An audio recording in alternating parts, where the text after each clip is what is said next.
Hello everyone. आज हम लोग इलेक्ट्रिसिटी के सीरीज में जो टॉपिक है उसमें से relation between potential difference and current, या तो इसको ओम्स लॉ से हम लोग जानते हैं।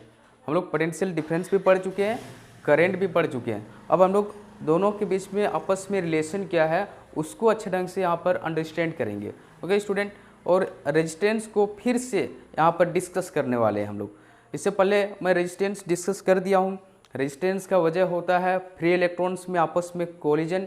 जब स्पेस नहीं मिल पाता फ्री इलेक्ट्रॉन्स को तो कोलाइड करते हैं, और जब कोलाइड करते हैं तो वहाँ से heat energy, electric energy heat energy में कन्वर्ट होता है, और वो उसी को हम लोग बोलते हैं कि उसमें रेजिस्टेंस प्रोड्यूस हो जाता है।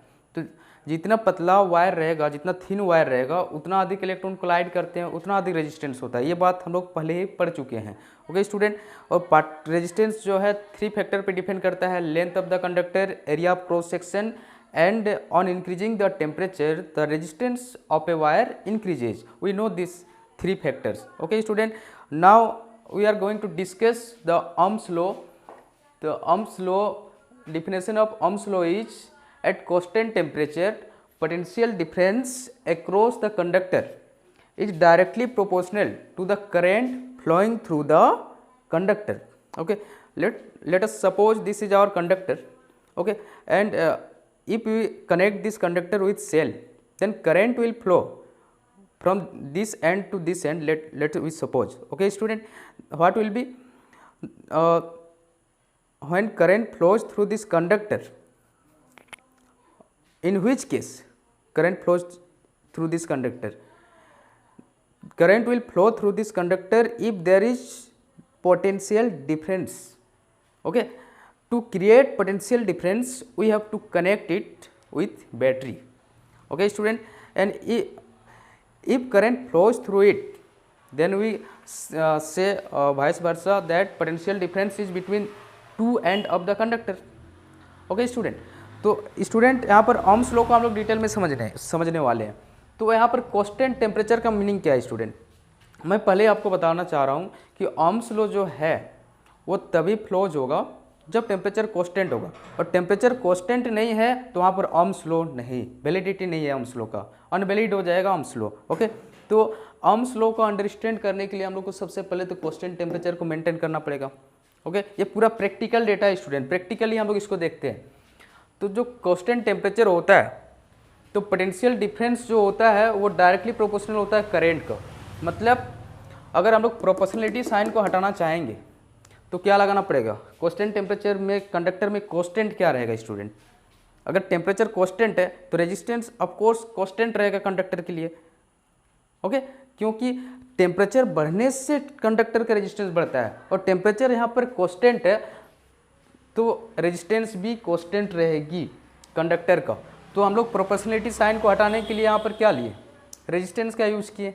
ओके, तो इस फॉर्मूला को हम लोग ऐसे भी लिख सकते हैं, R = V/I। मतलब 1 ओम का मतलब क्या समझते हो? 1 ओम का मतलब समझते हैं 1 वोल्ट 1 एम्पियर। ओके स्टूडेंट, मतलब अगर potential difference across the conductor 1 volt है और 1 एम्पियर करंट फ्लो हो रहा है, तो हम लोग उसको कहेंगे 1 ओम रेजिस्टेंस।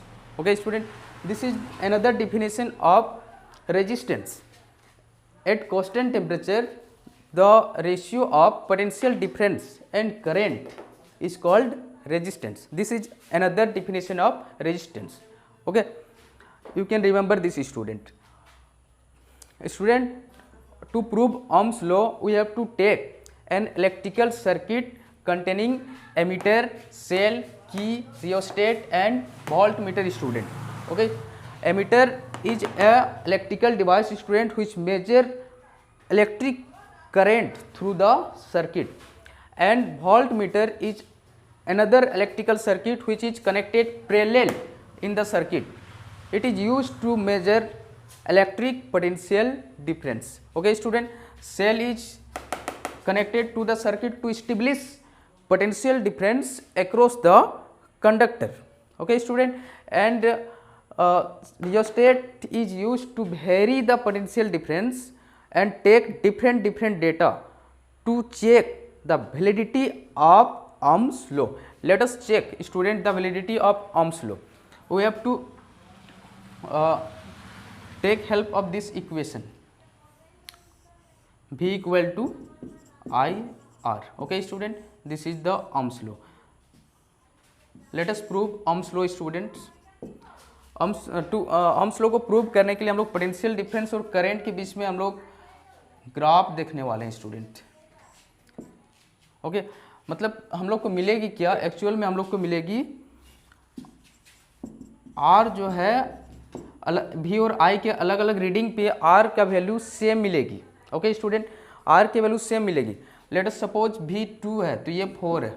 ओके स्टूडेंट, ये जब 4 हो गया और 3 हो गया तो ये 6 हो गया, और ये जब 4 हो जाता है तो ये 8 हो जाता है. एक चीज़ गौर कीजिए स्टूडेंट, V और I के रेशियो एलवेज सेम है. 2/4 अगर कैंसिल करेंगे तो 1/2 निकलेगा, 3/6 कैंसिल करेंगे 1/2 निकलेगा. क्यों ऐसा हो रहा है? रीडिंग तो अलग अलग आ रही है एमीटर और वोल्ट मीटर का, क्योंकि रियोस्टेट का काम ही है दोनों का रीडिंग को चेंज करना, मतलब पोटेंशियल डिफरेंस को चेंज करना, करंट को चेंज करना, यही काम है रियोस्टेट का.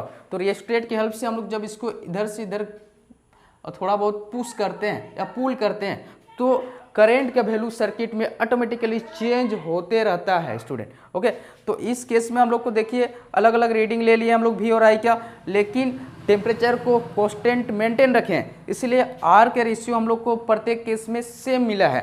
तो अगर हम लोग इसके बीच में ग्राफ ड्रॉ करना चाहेंगे स्टूडेंट, V और I के बीच में, देखिए यहाँ पर मैं इधर पोटेंशियल और इधर पे करंट को ले रहा हूँ. ओके, 2 4 6 4 6 8. तो क्या होगी स्टूडेंट, एक रीडिंग हम लोग को यहाँ पे मिलेगी, एक रीडिंग यहाँ पे मिलेगी, एक रीडिंग यहाँ पे मिलेगी. मतलब इन दोनों के बीच का जो ग्राफ होगा बिल्कुल स्ट्रेट लाइन होगा, मतलब V और I का रेशियो ऑलवेज कांस्टेंट रहेगा स्टूडेंट. तो ये किसको बता रहा है? ये ओम्स लॉ का वैलिडिटी को बता रहा है स्टूडेंट. इतना लिखने के बाद हम लोग सीधे कहेंगे this is the proven of Ohm's law, this is the validation of Ohm's law, क्योंकि V और I के रेशियो ऑलवेज कांस्टेंट है और V और I के बीच का जो ग्राफ है this is a straight line. Okay student, so we can conclude that at constant temperature Ohm's law flows, always flows student. If you vary the temperature, then the graph between V and I will not be a straight line, the graph will be like this. Okay, graph will deviate in case we when we vary the temperature of the system.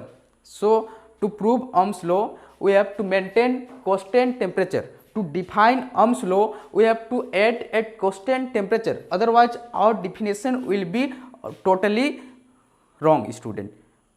No marks will be assigned to you. Okay, if you we miss the term at constant temperature to define Ohm's law. Okay student, so note the mind, at constant temperature the potential difference across the conductor is directly proportional to the current flowing through the conductor.